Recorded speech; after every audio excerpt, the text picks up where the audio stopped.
নমস্কাৰ বন্ধু বান্ধৱীসকল, আজি লৈ আহিছোঁ আমাৰ শৰীৰৰ বাবে খুব উপকাৰী হেল্ডি এটা ৰেচিপি।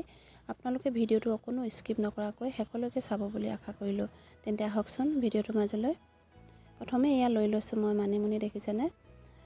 লগতে এয়া লৈ লৈছোঁ নৰসিংহৰ পাত। নৰসিংহৰ পাত এতিয়া খুব ধুনীয়াকৈ ওলাই, নহয়নে বাৰু? এইখিনি এতিয়া মই যিহেতু মিক্সি বাতিত মই গ্ৰাইণ্ড কৰি ল'ম। আপোনালোকে যদি পাৰে কটাৰী মিহিকৈ কাটি ল'ব পাৰে, নিজৰ কথা। মই এনেকৈ মিক্সিতে গ্ৰাইণ্ড কৰি ল'লোঁ। আনফালে এয়া লৈ লৈছোঁ শিঙি মাছ। শিঙি মাছৰ সৈতে বনাম।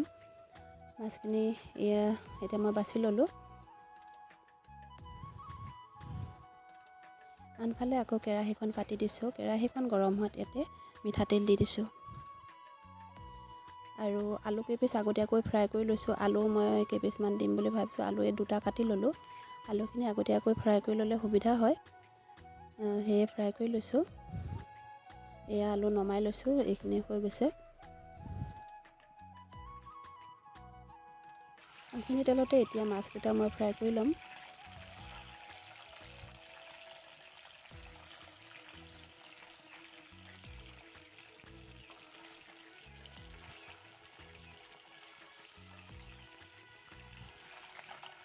ইফালে এতিয়া লুটিয়াই লৈছোঁ মাছকেইটা। এয়া নমাব পৰা হৈ গ'ল। এয়া নমাই লৈছোঁ। একেখিনি তেলতে তেজপাত এখিলা আৰু শুকান জলকীয়া দুটা দি দিছোঁ। লগতে দি দিছোঁ কাটি থোৱা পিঁয়াজ আৰু কেঁচা জলকীয়া দুটাও তেনেকৈ ভাজি লৈছোঁ আগতীয়াকৈ। পিঁয়াজখিনি অকণমান ৰঙচুৱা হোৱাত আদা নহৰু পেষ্টটো ইয়াতে দি দিছোঁ। এইখিনি কেঁচা গোন্ধটো যোৱালৈকে ভাজি ল'ব লাগিব।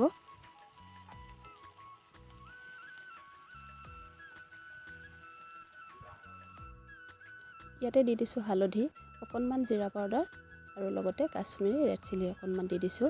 এইখিনি এতিয়া ভালদৰে লৰাই লৈছোঁ। ইয়াতে এতিয়া যিখিনি মিক্সাৰত মই গ্ৰাইণ্ড কৰি লৈছিলোঁ মানিমুনি আৰু নৰসিংহৰ পেষ্টটো, এইখিনিও ভালদৰে এনেকৈ দি দিছোঁ।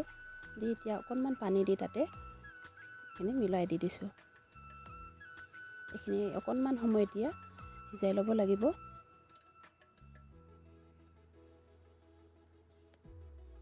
ইয়াতে সোৱাদ অনুসৰি নিমখ দি দিছোঁ। নিমখ যিহেতু আগতে দিয়া নাছিলোঁ। এইখিনি ডাঠ হৈ যোৱাত এতিয়া ইয়াতে পানী দি দিছোঁ। গৰম পানী দিছোঁ মই। লগতে আলু কেইপিচটো দি দিছোঁ। উতল আহিছে যিহেতু, এতিয়া মাছখিনিও মই এনেকৈ দি দিব লাগিব। এইফালে এয়া মাছ দি দিলোঁ। এতিয়া এইখিনি ভালদৰে লৰাই ঢাকনখন মাৰি সিজিবলৈ দিব লাগিব।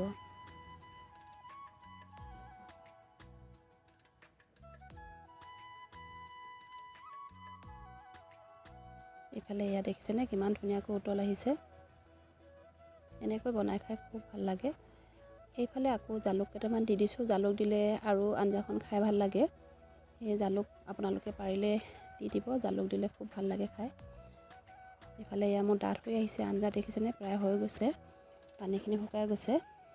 একেবাৰে শুকাবলৈও নিদিওঁ, মই এইটো জোখতে ৰাখিব লাগিব। এতিয়া ইয়াতে অকণমান মান ধনিয়া দি দিছোঁ গোন্ধৰ বাবে, নিদিলেও হয়। এইফালে এয়া মোৰ আঞ্জা ৰেডি হৈ গ'ল। মই বেলেগ এটা বাচনত নমাই ল'লোঁ। আৰু আপোনালোকে আজি মোৰ ৰেচিপিটো চাই কেনে পালে বাৰু? যদি ভাল পালে প্লিজ লাইক কমেণ্ট কৰিবলৈ নাপাহৰিব। তেন্তে আজিলৈ আহিছোঁ।